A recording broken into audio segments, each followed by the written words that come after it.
Episode 13 on parental alienation.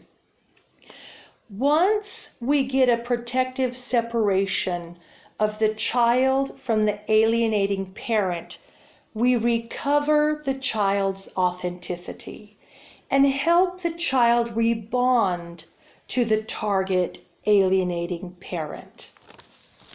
Here we attune to the child's expressions of bonding, and we misattune to all of the narcissistic behaviors, all of the pathology that the parent's a bad parent. No, they're not. They're fine. We have to communicate to the child. We want to restore the child's empathy. That's a critical feature. That's a very concerning symptom. The absence of empathy is associated with the capacity for human cruelty. And so it's critical to the child's healthy development that we restore that child's empathy for the target rejected parent. Dr. Childress in Therapy with the Child talks about issues of values and issues of compassion, those sorts of things. You bring up issues about empathy. And Dr. Childress loves to use quotes from the Dalai Lama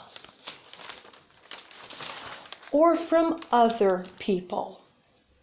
You want to decrease their emotional intensity of their angry and bring up the thinking and meditation on who they want to be as a person.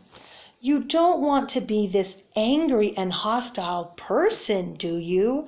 No, you want to be a kind person. And so helping the child recover that empathy.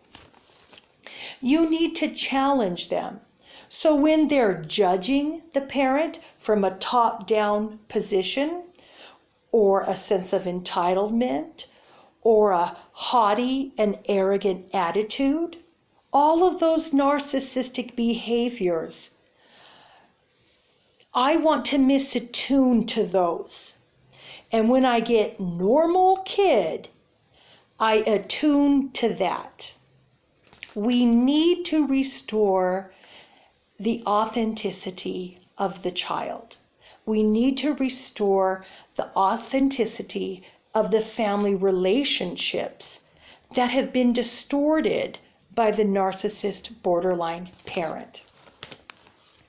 In restoring the relationship with the child and the rejected parent, the therapist needs to validate the rejected parent as being a nurturing and protective parent. When the child says that they are abusive, Dr. Childress says to say, no, they're not. And now remember, the alienating parent has exaggerated and distorted a lot of stuff. So, for example, a phone call was taken away as punishment, and the child sees that as abusive. Dr. Childress says that in therapy you say, well, you were being a little jerk. You were giving them attitude. That's normal parenting. Parents do that all the time. That's not abusive parenting. And in doing that, in misattuning with their haughty and arrogant judgments that they deserve to be rejected, all those distortions that are coming from the narcissistic parent, Dr. Childress misattunes to those and says, no, they're a normal parent and they love you very much. They just really care about you. The moment you validate them as a protective parent, the child is then able to attach to them again and love that parent again.